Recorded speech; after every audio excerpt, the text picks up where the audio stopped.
Lección 1 para el 5 de julio. Opresión, el trasfondo y el nacimiento de Moisés. ¿Alguna vez te has sentido invisible para el mundo? ¿Como si nadie notara tu dolor, tus lágrimas o tus oraciones? Esta semana, en la lección de escuela sabática, descubrimos que no estás solo. El mismo Dios que escuchó el clamor de su pueblo esclavizado en Egipto, es el que hoy sigue escuchando tu clamor. Esta es la historia del nacimiento de un libertador. Pero también es tu historia y la mía, una historia de dolor, intervención divina y esperanza eterna. Quédate y descubre cómo la fidelidad de Dios brilla incluso en los momentos más oscuros. Sábado 28 de junio. Opresión, el trasfondo y el nacimiento de Moisés. Para estudiar esta semana. Éxodo capítulo 1, versículo 1 al 22. Génesis capítulo 37, versículos 26 al 28. Génesis capítulo 39, versículos 2 y 21. Hechos capítulo 7, versículo 6. Gálatas capítulo 3, versículos 16 y 17. Éxodo capítulo 2, versículo 1 al 25. Para memorizar. Y los hijos de Israel gemían a causa de la servidumbre, y clamaron, y su clamor llegó hasta Dios con motivo de su servidumbre. Y oyó Dios su gemido, y se acordó Dios de su pacto con Abraham, con Isaac y con Jacob. Y miró Dios a los hijos de Israel, y los reconoció Dios. Éxodo capítulo 2, versículos 23 al 25. El libro de Éxodo está lleno de relatos de personas oprimidas, marginadas, perseguidas, explotadas y degradadas. Por eso, hoy en día, aquellos que se sienten abandonados, olvidados o esclavizados pueden encontrar esperanza, porque el mismo Dios que salvó a los hebreos también puede salvarlos a ellos. El libro de Éxodo habla de las luchas existenciales de la vida y de las injusticias y pruebas que forman parte de esta existencia. Todos pueden sentirse animados por los relatos de la intervención de Dios a favor de su pueblo sufriente. Dios escucha el clamor del oprimido, ve sus luchas, nota sus lágrimas y, en medio de su agonía, se acerca para ayudar. Dios toma la iniciativa de liberar a quienes confían en Él. Solo necesitamos aceptar por fe lo que Él nos ofrece. Por eso debe estudiarse el libro de Éxodo, porque apunta a lo que Jesús ha hecho por todos nosotros. Es un libro sobre redención, liberación y salvación final, todo lo cual es nuestro, por fe, en Cristo Jesús y en lo que Él ha asegurado para nosotros. En medio del caos y la oscuridad, si mantenemos nuestros ojos fijos en Dios, podemos reconocer su presencia, cuidado y ayuda mientras nos guía hacia la tierra prometida eterna. Domingo 29 de junio. El pueblo de Dios en Egipto. El libro de Éxodo se llama en hebreo Shemot, que significa literalmente nombres en español, según las palabras iniciales de ese antiguo documento. Comienza así, y estos son los nombres. Los nombres de la familia del patriarca Jacob se enumeran desde el principio. Lee Éxodo capítulo 1, versículos 1 al 7. ¿Qué verdad crucial se encuentra aquí? El texto destaca la fidelidad de Dios a su promesa de multiplicar la descendencia de Jacob. Aunque los israelitas llegaron a Egipto siendo solo 70 personas, se multiplicaron hasta llenar la tierra. Es una muestra poderosa de que, incluso en un contexto extranjero, Dios bendice a su pueblo. El libro de Éxodo comienza con un recordatorio de la bendición de Dios. Cuando el patriarca Jacob y su familia se establecieron en Egipto, eran apenas 70 personas, ver Génesis capítulo 46, versículo 27 y Éxodo capítulo 1, versículo 5. Pero los israelitas fueron fecundos y se multiplicaron, aumentaron mucho y se hicieron poderosos en extremo, y la tierra se llenó de ellos, Éxodo capítulo 1, versículo 7. En el tiempo del Éxodo, sin embargo, se contaban como 600,000 hombres de a pie, sin contar los niños, Éxodo capítulo 12, versículo 37. Lee Éxodo capítulo 1, versículos 8 al 11. ¿Cuál era la situación de los israelitas en el tiempo del Éxodo? La situación era grave. Un nuevo rey, que no conocía a José, temía el poder numérico de los hebreos y los convirtió en esclavos. Fueron forzados a trabajos agotadores bajo capataces egipcios y obligados a construir las ciudades de Pitón y Ramesés. Era un tiempo de opresión y explotación sistemática. El texto bíblico pinta la historia de los hijos de Israel en Egipto en tonos oscuros. El libro de Éxodo comienza con su esclavitud bajo capataces egipcios y la dura labor que se les impuso. Sin embargo, termina con la presencia pacífica y reconfortante de Dios en el tabernáculo, en el centro del campamento israelita, ver Éxodo capítulo 40. Entre estos dos extremos, se describe el triunfo de Dios, liberó a su pueblo de la esclavitud, abrió el Mar Rojo y derrotó al ejército más poderoso de ese tiempo. Paradójicamente, mientras más los opresores los oprimían, más se multiplicaban y crecían. Éxodo capítulo 1, versículo 12. Es decir, a pesar de las maquinaciones humanas, Dios sigue siendo soberano y salva a su pueblo, incluso cuando las circunstancias parecen desesperadas desde la perspectiva humana. Un nuevo rey se levantó, que no conocía a José. ¿Qué nos enseña este relato sobre no dar por sentadas las circunstancias, especialmente las buenas? Lunes 30 de junio. El trasfondo histórico. Cuando la familia de Jacob llegó a Egipto después de experimentar hambre en Canaán, ver Génesis capítulo 46, el rey egipcio era favorable hacia los hebreos por causa de José y todo lo que él había hecho por Egipto. Y dijo Faraón a José: «He aquí, yo te he puesto sobre toda la tierra de Egipto». Entonces Faraón quitó su anillo de sello de su mano y lo puso en la mano de José, y lo vistió con ropas de lino fino y puso un collar de oro en su cuello. Y lo hizo subir en su segundo carro, y gritaban delante de él: «Doblad la rodilla». Y lo puso sobre toda la tierra de Egipto. Génesis capítulo 41, versículos 41 al 43. ¿Cuál fue la clave del asombroso éxito de José en Egipto después de un comienzo tan difícil? Lee Génesis capítulo 37, versículos 26 al 28, y Génesis capítulo 39, versículos 2 y 21. La clave fue la presencia constante de Dios con José. Aunque fue vendido por sus hermanos y llevado como esclavo a Egipto, Jehová estaba con José. Génesis capítulo 39, versículo 2, y también, Jehová estaba con José, y le extendió su misericordia. Versículo 21. No fueron sus habilidades humanas las que lo hicieron prosperar, sino la gracia divina. José permaneció fiel a Dios en cada circunstancia, y Dios lo honró. El trasfondo histórico más plausible para la historia de José es el siguiente: el nuevo gobernante de Éxodo capítulo 1, versículo 8, que no conocía a José, fue Amós, 1580 a 1546 a.C. Después vino Amenhotep, y 1553 a 1532 a.C., el rey que temió a los israelitas y los oprimió. Más tarde, Tutmosis, y 1532 a 1514 a.C., emitió el decreto de muerte para todos los varones hebreos. Su hija, Hatshepsut, 1504 a 1482 a.C., fue la princesa que adoptó a Moisés como hijo. El faraón Tutmosis III, 1504 a 1450 a.C., quien fue corregente con Hatshepsut por un tiempo, fue el faraón del Éxodo.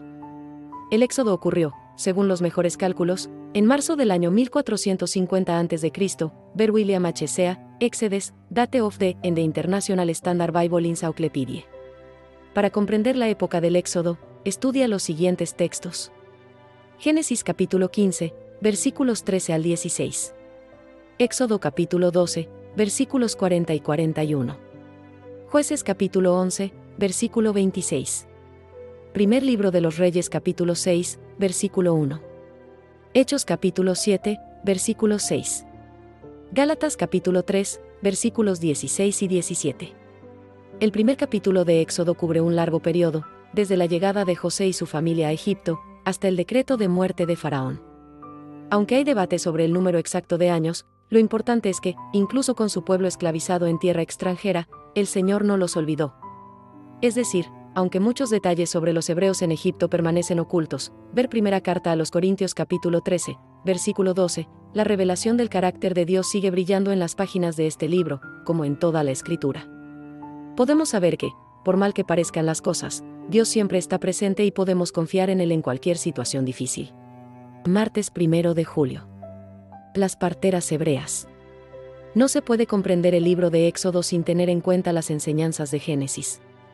Los judíos se trasladaron a Egipto y, después de un tiempo de gran prosperidad y paz, fueron esclavizados. Pero Dios no abandonó a su pueblo en medio de sus problemas, aunque en algunos momentos pareciera que sí. Sin duda, muchos hebreos se desesperaron por su situación. Sin embargo, en el momento de la aflicción, Dios interviene con su mano poderosa. Nuestro Señor anima a sus seguidores: invócame en el día de la angustia, te libraré, y tú me honrarás. Salmo capítulo 50, versículo 15. Lee Éxodo capítulo 1, versículos 9 al 21. ¿Qué papel clave desempeñaron las parteras fieles, y por qué son recordadas en la historia? Estas dos mujeres, Sifra y Puá, aparecen con nombre propio, mientras que el faraón permanece sin nombre. Aunque estaban en una posición social muy baja, Ellas se opusieron al mandato real porque temían a Dios. Sabían que matar a los bebés varones hebreos era incorrecto y, a pesar de las consecuencias, obedecieron a Dios antes que a los hombres. Fueron bendecidas por Dios con sus propias familias. Son recordadas como ejemplos de fe, valentía y obediencia. Ningún faraón es nombrado en el libro de Éxodo. Solo se les llama faraón, que significa rey. Los egipcios creían que el faraón era un dios en la tierra, hijo del dios Ra, o de Osiris o de Horus. Ra era considerado el dios supremo, el dios sol. Sin embargo, a pesar de todo su poder, este supuesto dios no pudo obligar a las parteras a actuar contra su conciencia. En contraste con el faraón sin nombre, las dos parteras son nombradas, Sifra y Pua, y son altamente estimadas porque temieron a Dios. El mandato malvado del faraón no tuvo efecto sobre ellas porque respetaban a Dios más que las órdenes de un gobernante terrenal, ver también Hechos capítulo 5, versículo 29. Estas mujeres, aunque quizás no sabían mucho de teología, conocían el bien y lo hicieron. Por ello, Dios las bendijo con familias numerosas. ¡Qué testimonio tan poderoso de fidelidad! Cuando el faraón vio que su plan había fallado, ordenó a los egipcios matar a todos los bebés varones nacidos de los hebreos, arrojándolos al río Nilo probablemente como ofrenda al dios Hapi, dios del Nilo y de la fertilidad. ¿Cuál es el mensaje obvio aquí para nosotros? Este es el primer registro en la historia donde se ordena matar a los judíos simplemente por ser judíos. El propósito del decreto era subyugar a los hebreos, eliminar a los varones y asimilar a las mujeres al pueblo egipcio, eliminando así la amenaza percibida. Las parteras no solo sabían lo que era correcto, sino que lo hicieron. Miércoles 2 de julio nace Moisés. Desde el nacimiento del niño, Tob, hasta su colocación en una cesta en el Nilo, pasando por la compasión de la hija del faraón y el retorno del niño a los brazos de su madre, todo refleja intervención divina. Lee Éxodo capítulo 2, versículos 1 al 10. ¿Qué papel desempeñó la providencia y la protección de Dios en la historia del nacimiento de Moisés? Dios dirigió cada paso. Este término se usa cuando Dios declara que su creación era buena, e incluso muy buena, ver Génesis capítulo 1, versículos 4, 10 y 31. Moisés no solo fue salvado milagrosamente, sino que fue criado dentro del palacio del mismo opresor que buscaba destruirlo. Es un ejemplo claro de que Dios puede usar incluso a los poderosos para cumplir sus planes de liberación. El contexto histórico del nacimiento y vida de Moisés es fascinante, ya que vivió durante la famosa dinastía 18 de Egipto. Su nombre tiene origen egipcio, que significa hijo de, o nacido de, como en Amose, hijo de Ac, o Tutmosis, hijo de Tot. Su vida fue milagrosamente preservada cuando fue sacado del río. Después de ser milagrosamente salvado y adoptado por Hatshepsut, Moisés vivió los primeros 12 años con su familia original, ver Éxodo capítulo 2, versículos 7 al 9, Patriarcas y Profetas, página 244.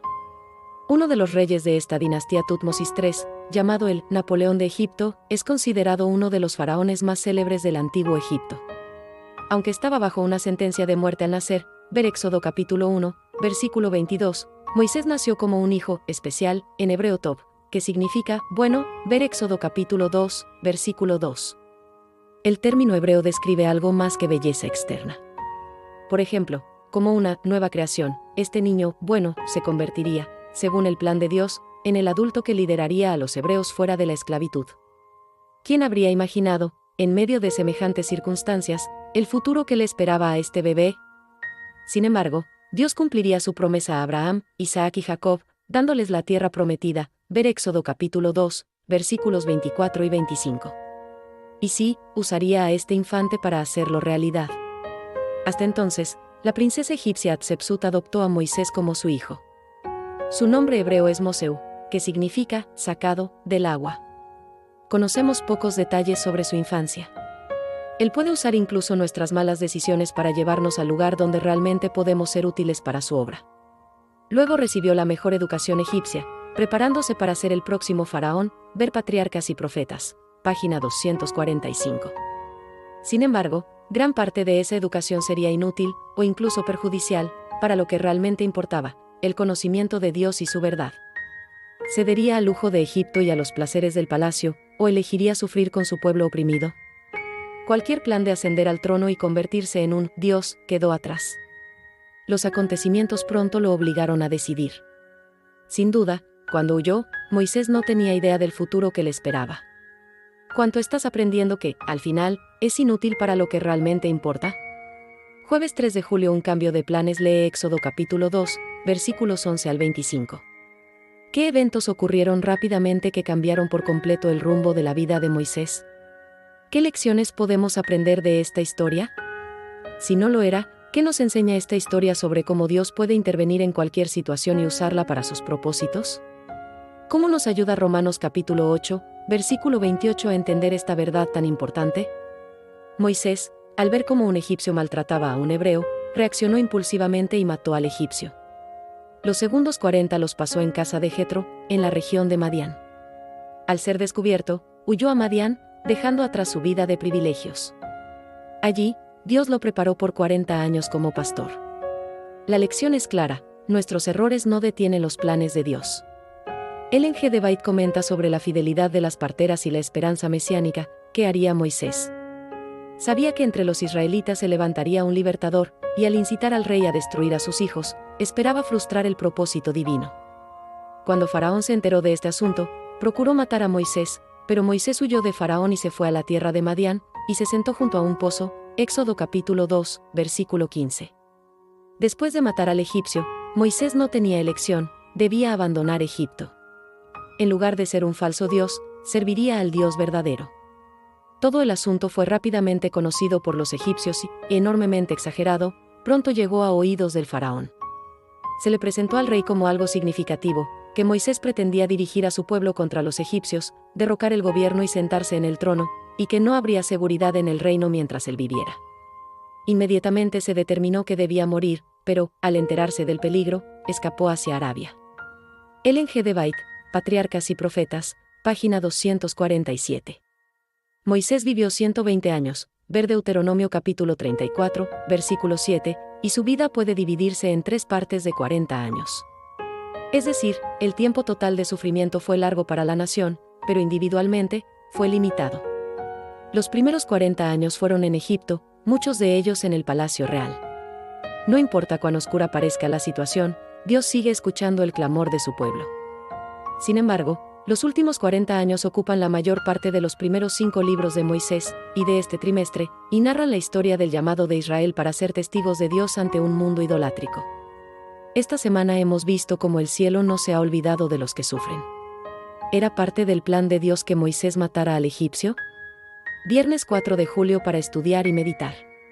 Lee Ellen G. de White, Moisés, en el libro Patriarcas y Profetas, páginas 241 al 251, que ofrece valiosas ideas sobre esta parte del texto bíblico. El texto bíblico declara que las parteras temieron a Dios, y no hicieron como les mandó el rey de Egipto, sino que preservaron la vida de los niños. Éxodo capítulo 1, versículo 17. Se dio orden a las mujeres cuya ocupación les daba la oportunidad de ejecutar el mandato, de destruir a los niños hebreos varones al nacer. Satanás fue el impulsor de este asunto. Pero las mujeres temieron a Dios y no se atrevieron a ejecutar ese cruel mandato. El Señor aprobó su proceder y las prosperó. Patriarcas y Profetas, página 242. ¿Por qué permitió Dios que los hebreos vivieran en Egipto y fueran oprimidos? ¿Por qué tardó tanto en intervenir en su favor? Recuerda que cada persona sufrió solo durante su vida. ¿Por qué es importante esa distinción para comprender el sufrimiento humano?